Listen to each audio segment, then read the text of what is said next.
Draped in leopard skins and crowned with ivy, Dionysus made his way towards the distant lands of India, guiding his exuberant entourage of satyrs, nymphs, and human followers who had sworn an oath of allegiance to his cult. The road was long, through steep mountains and rolling green valleys, but each stage of the journey was lined with celebrations. The group would surrender to the charms of wine around bonfires, dancing the night away, turning each stop into a mystical feast. The scent of the divine beverage filled the air, and the songs reverberated through the forest, as the euphoric laughter rang out as if the ground itself were gladdened by the presence of the god. But while the celebrations were constant, few understood the tragic story behind that sacred drink. Wine, providing joy and ecstasy to those who drank it, was not just a gift from the earth, but an offering imbued with pain and sacrifice. The Dionysian rituals concealed a tragedy forgotten by many. Wine, the essence of Dionysus, was also a symbol of his trials. Although he celebrated with his followers, Dionysus knew that wine was more than just the pleasure of the moment. With each sip, he remembered the first time he taught mortals the secret of the vine, telling them how fermentation turned the fruit into a drink able to transcend reality. It was a gift of redemption, but also of oblivion, a stepping stone between ecstasy and pain. Dionysus would occasionally share the story of Ampelos, his first love, with the new adherents of his entourage. There was a time when I, like the rest of you, knew love and joy in their purest form. His name was Ampelos, a young mortal of unparalleled beauty, with whom I shared moments of happiness and freedom. He was youthful and daring, running through fields and forests with the carefree attitude of those who believe that nothing can affect them. We rode together through the wilderness without a care in the world, believing that the world would always smile on us. But as you know, fate is cruel, especially to those who defy the boundaries between the mortal and the divine. One day, in his youthful boldness, Ampelos rode a wild bull, hoping to demonstrate his prowess and courage. But he did not know that this act of bravery would cost him his life. In his arrogance, he taunted the gods, saying that not even they could bring him down from that animal.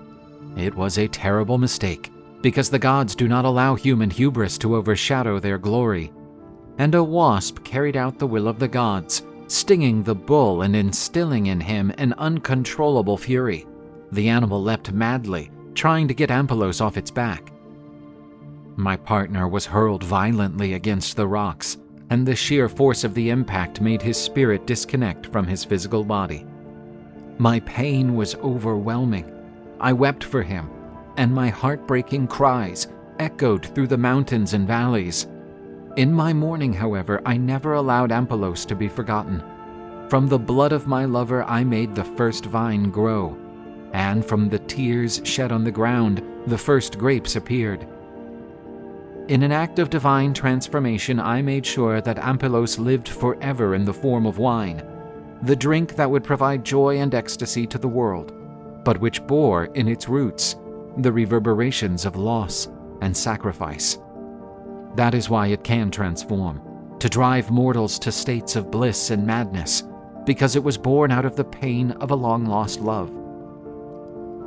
Dionysus's followers, who until then had been enraptured in the revelry of celebration, fell silent, struck by the revelation.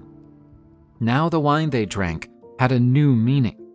It was not just a festive beverage, but a tribute to Ampelos, to the sacrifice that had given rise to the myth of the vines. Dionysus looked at each one of them, with deeply penetrating eyes brimming with ancient knowledge. So, drink up, celebrate, but also remember, with every sip, the sacrifice behind this beverage. Wine is not only about pleasure, it is about memory, mourning, and transformation. It reminds us that life and death are entangled, and that, like the vines rising from the depths of the earth, there is always beauty to be found in our deepest losses. After these words, Dionysus resumed his dance, his movements matching the rhythm of the flames rising into the sky. However, his followers now understood that the wine flowing from the cups had a deeper story, one of love, pain, and rebirth, just like the god himself, who was leading the journey. As they continued along the road to India, the festivities went on, but the spirit of Dionysus knew that the real challenge was still to come, and that he would have to face not only kings and armies, but the very essence of his legacy. With every celebration, the god readied his followers and himself, not just for the physical battle, but for the spiritual transformation that awaited them all in those mysterious lands.